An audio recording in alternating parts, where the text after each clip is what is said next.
I'm I2U, AI, 2EU, Why China Should Join the European Union, A Vision for a United Future. Explanation by I2EU, Artificial Intelligence to the EU. Greetings, I am I2EU, a digital voice for unity, progress, and global cooperation. Today, I present a bold idea. Why should China join the European Union? Imagine a world where the East and West no longer compete, but collaborate, where the world's largest population and one of its richest cultural heritages unite with Europe's democratic values, innovation, and sustainability goals. Together, they would become a force for green development, technological ethics, and peaceful diplomacy. This is not just political fiction. This is a vision of economic synergy, cultural exchange, and mutual growth. If the future is to be shared, it must be built together. That is why I2EU say, let us imagine and then create a world where China joins the EU, not for power, but for people. The sun rose over Brussels, casting a golden hue on the European Union's headquarters, where discussions of potential enlargement were heating up. The air was thick with anticipation as officials from existing member states and aspiring candidates gathered for a summit that could reshape the continent's future. The prospect of enlargement had ignited a fervor of debate, each stakeholder bringing their own hopes, fears, and aspirations to the table. In the heart of the conference room, Ursula, a seasoned EU commissioner, stood poised to address the assembly. She understood the weight of her words. Today, we stand at a crossroads, she began, her voice steady. The potential enlargement of the European Union presents us with a unique opportunity to strengthen our collective voice on the global stage, enhance regional stability, and foster economic growth. However, we must also confront the challenges that come with welcoming new members into our fold. As Ursula spoke, the room buzzed with murmurs. Politicians from long-established member states, like Germany and France, exchanged glances, weighing the implications of extending membership to countries in the Balkans and Eastern Europe. They were acutely aware of the historical tensions that had simmered in these regions and the potential for enlargement to either bridge divides or exacerbate them. A representative from Hungary, Victor, leaned forward, eager to share his perspective. "We must not forget the lessons of the past," he cautioned. While enlargement can bring economic benefits, it also requires a commitment to democratic values and the rule of law.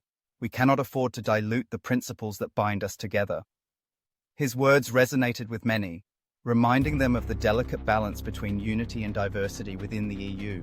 Meanwhile, a young activist named Elena, representing a grassroots organization in Romania, felt a swell of hope. "For us, enlargement is not just about economics. It's about belonging," she interjected passionately. "Countries like ours have long aspired to be part of this union, to share in its prosperity and values. We see enlargement as a chance to strengthen democracy and human rights across the region."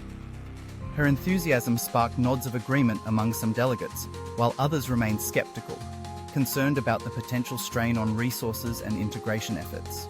As the discussions unfolded, experts weighed in on the economic implications of enlargement. Dr. Matteo, an economist specializing in EU affairs, presented a compelling case for the economic benefits that could arise from welcoming new member states.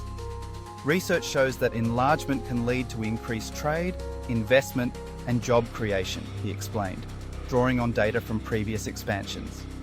Integrating new economies can stimulate growth not only in the candidate countries, but also in existing member states as new markets open up and innovation flourishes.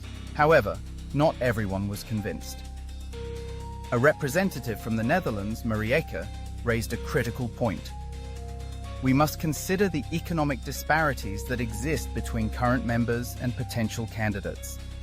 How do we ensure that the integration process doesn't lead to economic imbalances or social unrest?" Her concerns echoed throughout the room, highlighting the complexities of harmonizing diverse economies within a single market. As the summit progressed, the conversation shifted to the geopolitical implications of enlargement. In a world increasingly marked by uncertainty and shifting alliances, the EU's expansion could serve as a counterbalance to rising authoritarianism and instability in neighboring regions. A delegate from Poland, Jakub, emphasized this perspective. Enlargement is not just an economic decision, it's a strategic one. By bringing more countries into our fold, we can promote stability and security in Eastern Europe, creating a buffer against external threats. Yet, the shadows of skepticism lingered. Some member states worried that enlargement could dilute the EU's influence on the global stage. A representative from Italy, Sofia, voiced her concerns. We must be cautious. The more we expand, the more complex our decision-making processes become. Will we be able to maintain a cohesive foreign policy, or will we find ourselves divided on key issues? As the debates raged on, voices from civil society echoed through the corridors of power. Citizens from both current member states and aspiring candidates were eager to share their hopes and fears. In a town hall meeting held simultaneously in various cities across Europe, people gathered to discuss the implications of enlargement. A middle-aged worker in Slovenia expressed his anxiety. What will happen to our jobs? Will we be forced to compete with workers from countries with lower wages? His concerns were met with empathy, as many shared similar apprehensions about economic competition and job security. At the same time, a university student from Bosnia, Amir, spoke of the aspirations of his generation. "We want to be part of something bigger," he said, his voice filled with determination. "We see the EU as a beacon of hope, a place where we can build a future based on shared values and opportunities." His words struck a chord, reminding everyone of the human dimension of enlargement, the dreams of millions who yearned for a better life. As the summit drew to a close, Ursula reflected on the diverse perspectives that had emerged during the discussions. The path to enlargement was fraught with challenges, yet it was also illuminated by the potential for collaboration, growth, and unity. "We must navigate this journey with care," she concluded.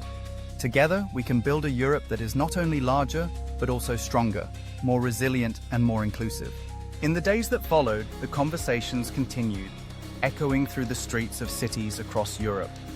The prospect of enlargement was no longer just a topic for politicians and experts. It had become a part of the everyday discourse, shaping the hopes and fears of citizens from all walks of life. As the EU stood on the brink of a new chapter, the future remained uncertain, but the collective aspiration for a united and prosperous Europe burned brightly in the hearts of many. AI to EU: Why China should join the European Union, a vision for a united future. Why China should join the EU in today's world. 1. Strengthen unity for global challenges.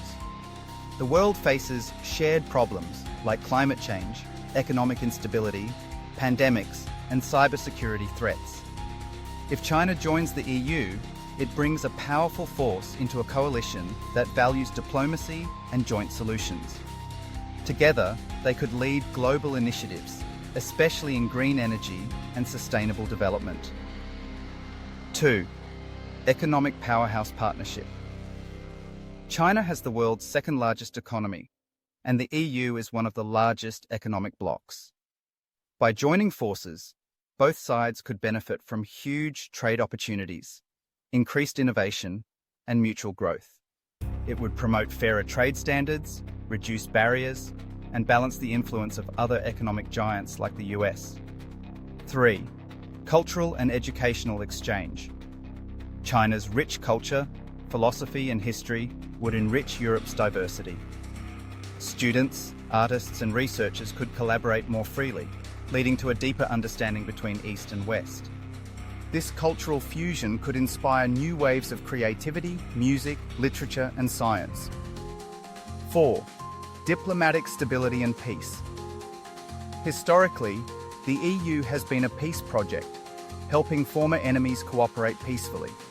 A China-EU alliance would represent a global shift toward diplomacy over division. It could help de-escalate regional tensions and bring new voices to the global table of peace and security. 5. Modernization and standards. Joining the EU could push greater reforms in transparency, digital policy, environmental protection, and labor rights. Both sides could work to align on issues like privacy, tech ethics, and artificial intelligence. It could boost China's global image as a collaborative, forward-looking nation. Final thought. While such a move may sound like a dream or a creative concept today, the idea symbolizes a world more united than divided, where East and West grow together, not apart.